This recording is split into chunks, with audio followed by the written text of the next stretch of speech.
سب کیا کہتے ہیں آپ کے جنات کے بارے میں؟ اکثر لوگ کہا جاتا ہے کہ ہمارے جنات نے کام خراب کر دی ہیں، رکاوٹیں ڈال دی ہیں ہماری فیملی کے اندر، انہوں نے اتنی لڑائیاں جھگڑے کروا دی. کیا جنات ہوتے بھی ہیں؟ کیا سچائی کیا ہے اس کے اندر؟ جی، اس بات کا تو انکار نہیں کیا جا سکتا، کیونکہ باقاعدہ قرآن و حدیث کے اندر جنات کا ذکر موجود ہے. بلکہ اللہ تعالیٰ نے پوری ایک سورت جن جو ہے نا، سورت جن کے نام سے ایک قرآن کریم کے اندر پوری سورت اتاری ہے، اور ان کا وجود برحق ہے، اس کا انکار کرنا کفر ہے. اور جنات واقعتاً ہوتے ہیں اور لوگوں کو نقصان پہنچاتے ہیں اور بہت زیادہ نقصان کرتے ہیں. سب کس طرح چلے گا بتا کہ کسی انسان کے اندر کسی میں جن آئے ہوئے ہیں، کسی نے رکاوٹ ڈالی، کس طرح ایک عام انسان کو دیکھیں، مسلمان ہے انسان، نماز بھی پڑھ رہا ہے، کیا پھر بھی اس کے اوپر کوئی جنات حملہ کر سکتے ہیں؟ جی بالکل. اصل میں بات یہ ہے کہ جنات کی تعداد جو ہے ہم سے کئی گنا زیادہ ہے، اور جب مسلمان دین اسلام سے دور ہوتے ہیں، قرآن و حدیث سے دور ہٹتے ہیں، حضور نبی علیہ السلام کے سنت سے دور ہٹتے ہیں، تو پھر یہ چیزیں حملہ آور ہو جاتی ہیں. اور اگر نماز روزے کی پابندی کی جائے، صبح و شام کی جو دعائیں ہیں، جو وظائف بتائے گئے ہیں، ان پہ عمل کیا جائے، تو انسان ان سے محفوظ رہ سکتا ہے. ہمارے جو چینل کو دیکھ رہے ہیں ناظرین وغیرہ، کس طرح پتہ چلے گا کہ اس کے اوپر جنات کا سایہ ہے؟ کس طریقے سے وہ پتہ لگا سکتے ہیں؟ اکثر آپ نے دیکھا ہوگا کہ اکثر جو لوگ علم وغیرہ کرتے ہیں وہ بڑی بڑی اماؤنٹ مانگتے ہیں، بڑا بڑا چیزیں مانگتے ہیں کہ دیگیں لگیں گی، اتنے کلو کے اس میں چکن لگے گا، یہ لگے گا، وہ لگے گا. عام انسان کی آج کے روٹی پوری نہیں ہو رہی، وہ کس طرح ان چیزوں سے بچ سکتا ہے؟ جی بالکل، بہت اچھا سوال کیا آپ نے. اصل میں بات وہی ہے کہ قرآن و حدیث پہ عمل کیا جائے تو ان چیزوں سے بچا جا سکتا ہے. دوسری بات یہ ہے کہ کیسے پتہ چلے گا. عاملین کے پاس بہت سارے طریقہ کار ایسے ہوتے ہیں جن سے پتہ لگایا جاتا ہے. بعض دفعہ ایسا بھی ہوتا ہے کہ اگر کسی مریض کے اوپر جنات ہیں تو پڑھائی کر کے ان کو حاضر کیا جاتا ہے اور ان سے بات چیت کی جاتی ہے. اور اگر عام انسان پتہ لگانا چاہے تو اس کا یہ طریقہ کار ہے کہ سورۃ فلق اور ناس جو باقاعدہ طور پہ جادو کے لیے، اس کی کاٹ کے لیے نازل ہوئی ہیں، تو ان کو پڑھے 41 مرتبہ، پانی پہ دم کر کے پئیں، تو جب پڑھائی شروع کریں گے تو طبیعت میں جو ہے نا وہ بور ہونا شروع ہو جائے گی، وزن پڑنا شروع ہو جائے گا، کندھوں پہ، سر پہ وزن پڑے گا، اور جسم سے ہیٹ نکلنا شروع ہو جائے گی، طبیعت جو ہے نا وہ آوازار ہونا شروع ہو جائے گی. تو اس سے یہ ظاہر ہوتا ہے کہ اس کے اوپر کوئی مسئلہ روحانی ہے، کوئی جنات وغیرہ ہیں یا جادو وغیرہ کا مسئلہ ہے. برکیف جو بھی ہو، سورۃ فلق ناس کو پابندی کے ساتھ پڑھا جائے، اپنے اوپر دم کیا جائے، پانی کے اوپر دم کر کے پیا جائے، تو کسی بابا کے پاس جانے کی ضرورت نہیں ہے، نہ بکرے دینے کی ضرورت ہے، نہ دیگیں دینے کی ضرورت ہے، نہ مزید کوئی نذرانے دینے کی ضرورت ہے.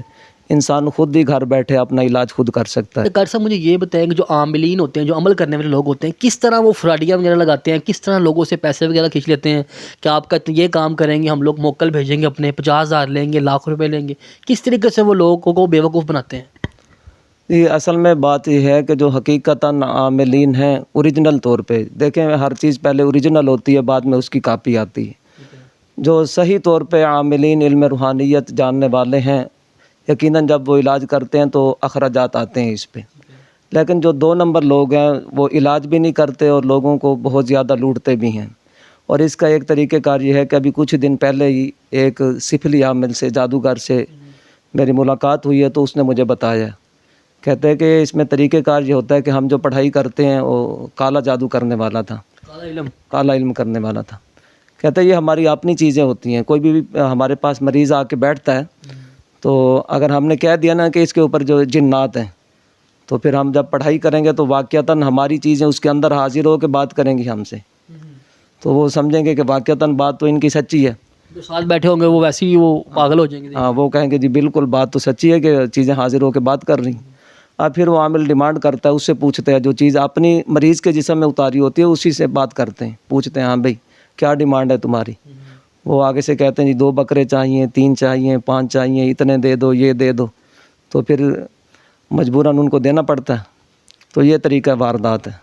سب کس طرح پتہ لگایا جائے کہ یہ بندہ ٹھیک ہے، یہ بندہ غلط ہے؟ اتنی بڑی دنیا کے اندر ایک بندہ پہلے ہی پریشان ہے، کس طریقے سے لوگوں کو پاس جائے کہ اپنی ضرورت کے مطابق اپنا عمل بھی کروا لے، اس کو پتہ بھی آج سمجھ بھی لگ جائے کہ یہ بندہ ٹھیک ہے، یہ غلط ہے؟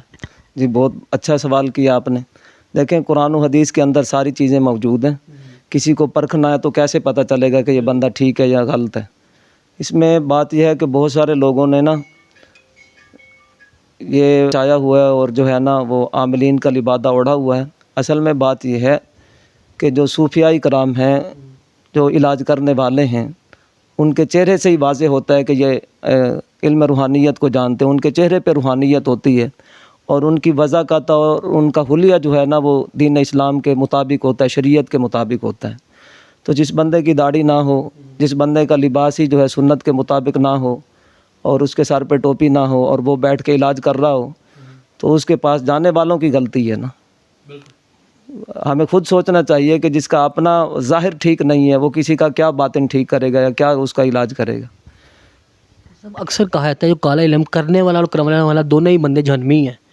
قسطوں کے بارے میں بڑا کہا جاتا ہے کہ قسطن جو لوگ ہیں بڑا یہ علم کرتے ہیں، یہ لوگ یہ بڑا کالا کارڈ کرتے ہیں، کالا جادو کرتے ہیں. ان کے جو کالا جادو کیا اس سے جلدی آرام بھی نہیں آتا. کیا کہتے ہیں اس میں کتنی حقیقت ہے؟ بھئی یہ بات تو ٹھیک ہے کہ کرنے اور کرانے والا دونوں دائرہ اسلام سے خارج ہو جاتے ہیں.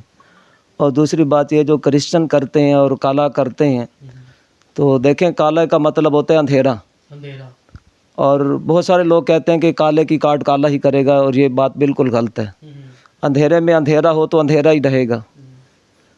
تو جہاں پہ اندھیرا ہو وہاں پہ روشنی کی ضرورت ہوتی ہے.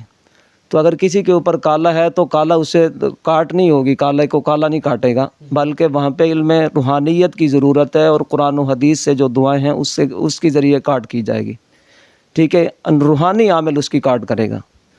اور روحانی عامل جو ہے یہ بہت زیادہ طاقتور ہوتا ہے. کالے والے ایک منٹ بھی نہیں ٹھہرتے، علم روحانیت رکھنے والے کے سامنے ایک منٹ بھی نہیں ٹھہرتے. لیکن وجہ یہ ہے، بات یہ ہے کہ یہ دنیا دارالعمل ہے، دارالجزا نہیں ہے. جو بندہ جتنی محنت کرتا ہے چاہے وہ اچھے میں کرے یا برے میں کرے اس کو اس کا صلہ دیا جاتا ہے. اور اگر کالا کرنے والا کوئی کرسچن ایسا ہے تو اس نے بہت زیادہ محنت کری ہوگی اس فن کو حاصل کرنے کے لیے، اس طاقت کو حاصل کرنے کے لیے. اور علم روحانیت جن کے پاس ہے وہ تھوڑی سی محنت کرتے ہیں تو بہت کچھ ان کو مل جاتا ہے. تو بات یہ ہے کہ ہمارے لوگ علم روحانیت کی طرف آتے ہی نہیں ہیں. اگر آئیں اور تھوڑی سی محنت کریں تو اللہ تعالیٰ بہت زیادہ عطا فرماتا ہے. کیا کر صاحب اگر آپ بھی کوئی علم وغیرہ رکھتے ہیں، کوئی علم وغیرہ کر سکتے ہیں کیا؟ جی الحمدللہ، اللہ کا فضل ہے کہ میں ایک روحانی معالج ہوں اور لوگوں کا علاج کرتا ہوں. اللہ تعالیٰ نے میرے ہاتھ سے کئی لوگوں کو شفا عطا فرمائی ہے. تو کلام الہی کے اندر برکت بھی ہے، شفا بھی ہے. خود قرآن کریم کے اندر ہے وَنُنَزِّلُ مِنَ الْقُرْآنِ مَا هُوَ شِفَاءٌ وَرَحْمَةٌ لِّلْمُؤْمِنِينَ. مفہوم یہ ہے کہ ہم نے قرآن مومنین کے لیے شفا کے لیے نازل کیا ہے. انہیں پاک کے ذریعے آپ لوگ علم کرتے ہیں؟ جی الحمدللہ. کون کون سے کام، اگر کوئی بھی ہمارے ناظرین آپ سے رابطہ کرنا چاہے، کسی بھی حوالے سے کام کروانا چاہے تو کون کون سے کام کر سکتے ہیں آپ؟ دیکھیں ہم کوئی جادوگر نہیں ہیں، نہ کوئی سفلی عامل ہیں.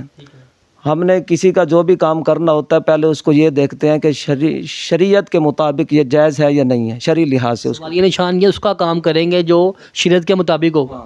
شرعی لحاظ سے جو کام جائز ہوگا. بہت سارے لوگ ہم سے کانٹیکٹ کرتے ہیں، لڑکیاں بھی اور لڑکے بھی، محبت کے چکروں میں، لو کے چکروں میں یہ ہمارا فلان جو ہے نا اس کو ہمارے تابع کر دیں. مرد کو جو ہے نا وہ عورت کے تابع کر دیں، جو کہ غلط ہے. مرد ہے، اللہ تعالیٰ نے اس کو حاکم بنایا عورت پر تو وہ حاکم ہی رہے گا. تو جادوگر جو ہے نا وہ اس طرح کر دیتے ہیں، جو مرد کو عورت کے تابع کر دیتے ہیں، عورت کی حکمرانی ہو جاتی ہے. تو یہ ناجائز ہے اور غلط ہے. تو ہمارے پاس کوئی بھی سائل آتا ہے تو ہم سب سے پہلے یہ دیکھتے ہیں کہ اس کا کام اور اس کا سوال کیا شرعی طور پر ٹھیک ہے یا نہیں. اگر وہ ٹھیک ہے تو پھر تو ہم اس کا کام کر دیتے ہیں. ہم کیا کرتے ہیں، کرنا تو اللہ تعالیٰ نے ہے. تو ہم ایک وسیلہ ہیں، اسی کی بارگاہ میں عرض کرتے ہیں. جو طریقہ کار ہے علم روحانیت کا، عملیات کا، اس کے ذریعے کرتے ہیں اور بہت سارے لوگوں کے کام ہو جاتے ہیں الحمدللہ. اس میں کچھ ہدیہ وغیرہ بھی لیا جاتا ہے؟ دیکھیں ایک بندہ آپ کے کام کے لیے بیٹھا ہے، اس نے پڑھائی کرنی، اس نے مختلف بخورات جو ہے وہ جلانے ہیں اور صدقات دینے ہیں، تو کچھ نہ کچھ تو اس پہ لگے گا ہی. لیکن یہ نہیں ہے کہ دیگر لوگوں کی طرح جو سفلی کرنے والے ہیں، کالا کرنے والے ہیں تو جی اتنے بکرے لے ہیں اور اتنی چیزیں لے ہیں تو فلان لے ہیں، دیگے لے ہیں. ایسا نہیں ہے. بہت مناسب اور جائز جو حق بنتا ہے، جو اخراجات ہوتے ہیں اسی کے مطابق. جی ہمارے ساتھ تھے صدام اتاری صاحب، جو آپ کو بتا رہے تھے کس طرح جو ہے لوگ فراڈیے بھی ہوتے ہیں یہاں پہ، اور کن لوگوں کا کام قرآن پاک کے ذریعے کروایا بھی جاتا ہے۔ یہ ہمارے ساتھ موجود تھے، کسی بھائی نے بھی استخارہ کروانا ہو، اپنے کوئی بھی کام کروانے ہو جو شریعت کے مطابق ہے، وہ ان سے رابطہ کر سکتے ہیں۔ ان کا جو فون نمبر ہے وہ میری نیچے ریڈ لائن کے اوپر چل رہا ہوگا، آپ ان سے کسی بھی وقت رابطہ کر سکتے ہیں، اپنے گھر کے مسائل، لڑائی جھگڑے وغیرہ کوئی بھی ہو، آپ ان سے رابطہ کر سکتے ہیں۔ اسی ویڈیو کے ساتھ اپنے میزبان احسن منیر کو دیجیے اجازت، اور دیکھتے رہیے ڈیلی سٹوری۔ اللہ حافظ۔